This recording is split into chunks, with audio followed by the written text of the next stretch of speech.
And you're going to see a lot of Matt Nahigian. So his foot has a virus, and his fingers have gone viral.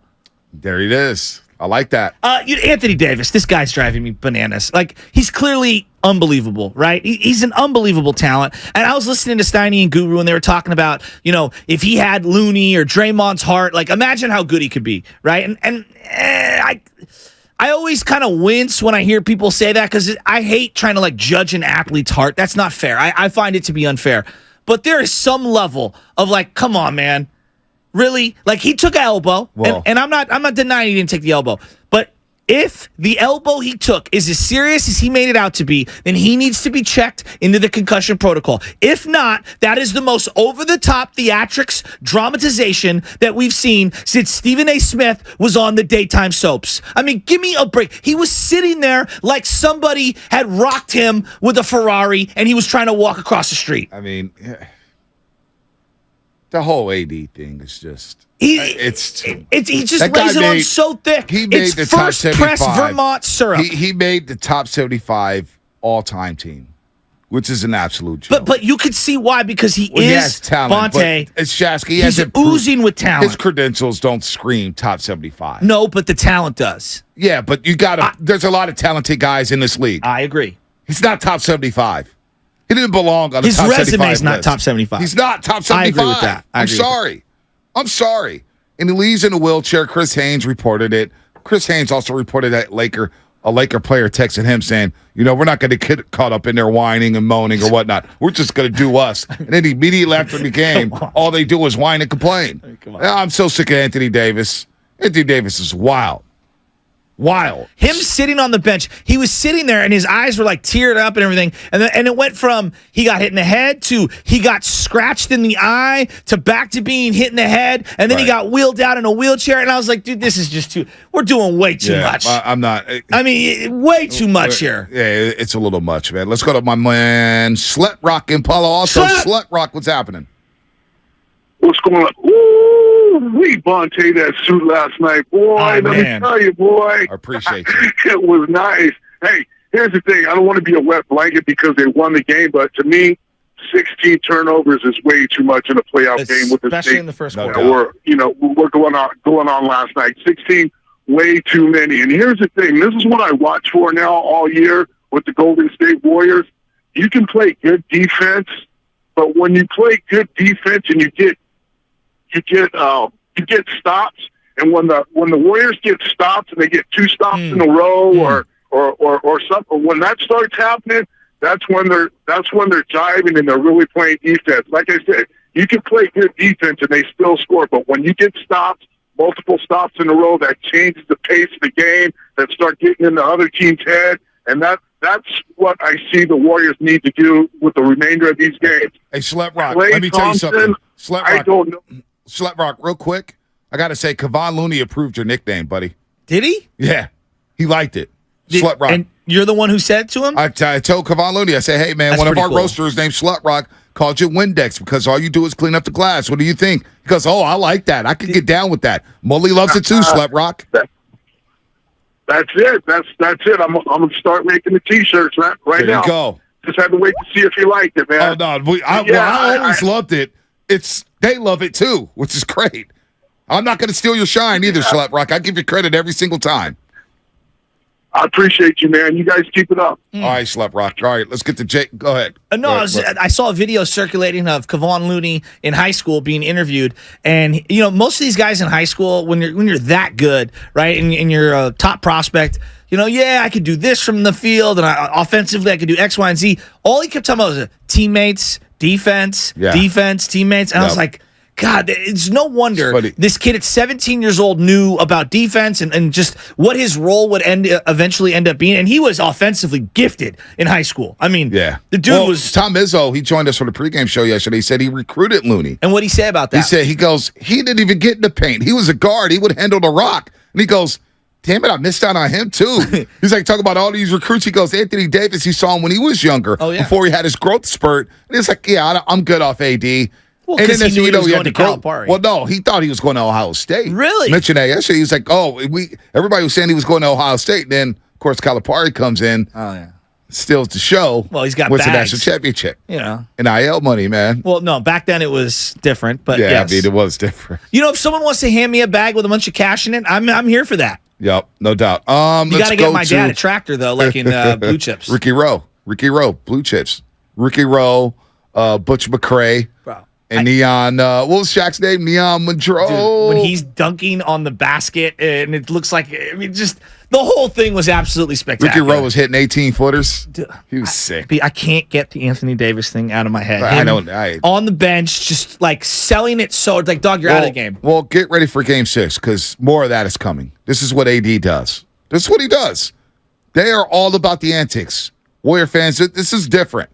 These guys flop on moving screens. They're taught to do it. No matter what Darvin Ham says, we don't teach flopping. Well, they're learning it from somebody. Well, Schroeder is one of the most we don't teach annoying flopping. players to go up against because all he does is it's the head back thing every single time. I'm just blown away how many offensive fouls he draws. It drives me crazy. Yeah, he does. Well, I saw Jordan Poole also flopped yesterday. Oh, I Rui saw that went on the Jordan Poole. Rui The referee, Hachimura Gucci play. Man did not fall for it. James No. Williams, Gucci Man, one of the referees yesterday, alongside Zach Zarba and our Greek buddy. I forget his name. Petrius. What's his name? Jeremitis Petritis. Oh, I Yeah, thought it was Petritis. Petros Papadenkos. No, not him. He's calling USC football games. Jacob, Mountain View. remember, Jacob, what's happening? Vacation.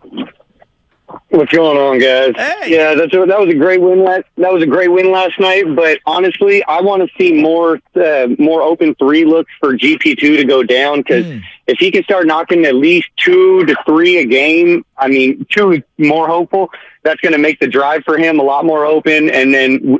Beyond that, I would love to see more movement on that second team because they keep kind of staying stagnant with Jordan Poole doing his little shimmy shakes, and then you get the ball getting past to Clay with 6-7 seconds left, and Clay's best game is not hero ball. So we really need to get them on some sort of movement, offensive flow, kind of like the first team. So you know thanks for what? the call, guys. Let's go Warriors. You know what? If Klay Thompson's going to get face guarded and they're going to take away his airspace, well, that's going to create other opportunities for Andrew Wiggins, Draymond Green, and Gary Payton II. And that's the key. They have to take advantage of that. When Draymond's aggressive, he's so much happier. Look at him after the game. When he scores, The vibe's better. He's that's a good plugged point. in. He's tapped in. So he scores yesterday, 14 in the first half to set the tone. Andrew Wiggins goes for 25, 7 and 5. So if Clay's going to get guarded that tightly, it's going to create opportunities for others, and they have to take advantage of it. And at least last night, they did that. They're going to have to do it again in Hollywood because the scheme's not going to change for the LA Lakers. Poole had the widest open three that he's had all playoffs, it feels like, and he sunk that one. And then GP2, he was outstanding yesterday. I mean, the hustle plays, obviously, defensively, and his activity on the offensive glass, creating second shot opportunities, I thought was excellent, as well as his finishing around the the way. rim. You know, Schlepp Rock called and talked about Windex and everything. And do you know a lady? I don't remember her name, but she came by the gatehouse, and it was before I got there. This was before game 2, maybe game 1. But she was looking for me, and she had a bag, and she wanted to give it to me. And it was basically a bottle of Windex. And she put Looney's face on there. So the Windex nickname is starting to stick. And she had a bottle of Windex. And she was like, Bonte, I had a bottle of Windex, but it wasn't Windex inside. It was water. And I wanted you to spray it all over the set during the pre- and post-game show. I was like, I don't know if I'm going to do that and get the suits all wet. But she actually brought a bottle of Windex with Looney's face on it. So it's starting to catch fire. You've never seen My Big Fat Greek Wedding? I never have watched I believe that movie. Windex, the guy was obsessed with it.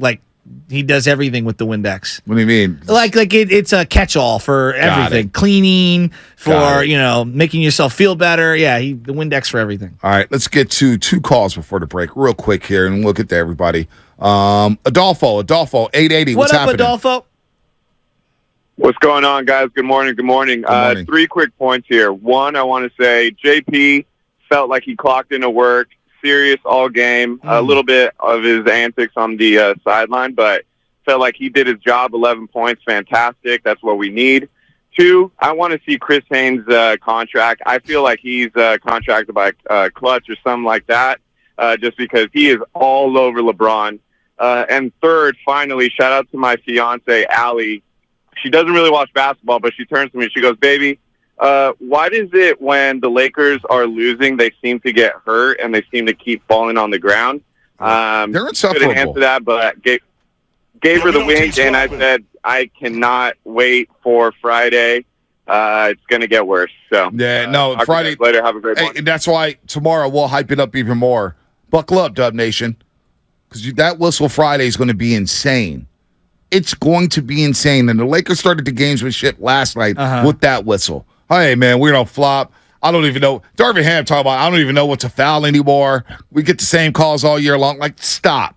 Just stop. But buckle up, because that's what's going to happen Friday night. You got to fight through adversity, though. As Draymond Green said yesterday, that experience in OKC back in 2016 in Game 6, you just got to keep fighting. Keep fighting. Whistles aren't going to go your way. Shots may not fall early, but you got to keep fighting to give yourself a chance at the end of the game. Referees are going to be refs. Lakers are going to do what they do. Don't worry about them. Dub Nation, you cannot worry about the whistles. You cannot worry about their flopping. Control what you control. But you're going to be tweeting out the referee assignments. Oh, yeah. The second you find out. Well, I like to see the freak out. So, no, you fan the flames. No. All I did. Yes, you do. All I do is tweet out the assignments. Oxygen. Yesterday, Zach Zarba, Gucci Man, and everybody's like, "Oh, season's over. Season's over. Season's over." Oh no, the NBA doesn't want us in here. The conspiracy theories when it comes to the referee assignments is hilarious. So look, I know you don't want to go there, but for me, I watch television. I watch all these games from the couch. I'm not in the arena. The Chris Haynes thing, like I'm just being honest. Like if you are an impartial observer and you're just watching, it's impossible to not be like, dude, it feels like he's wearing a Laker jersey. Well, and I understand that how I'm perceiving it is through the lenses of a Warrior fan. So I admit that, no doubt. But Game 4, when he's giving away what the huddle is saying about how to guard, and it's not even, these aren't classified. I'm not pretending like keep AD out of the paint, like duh. But like I've never heard Ali LaForce or any of these other sides, Rasun Goldway, these side reports go, I was just listening to Darvin Ham, and he says we need to make Steph Curry go to his left. Like we don't give that much level of detail. Chris Haynes is clutch, no doubt. But you know what? It's hard for me to kind of crap on another brother in the business. It's a hard job. It is a hard job. It's a hard job. I don't want to rip him. He's good at what he does. But when you're he's got showing the friendships of like he's like, yo, Bron, and he's like dapping him up. It's hard to not feel a certain way if you're a Warrior fan watching at home. It feels like it's slanted. No doubt. I mean, it is what it is. It is what it is. I wouldn't put too much energy into it. No, I know. It's just frustrating.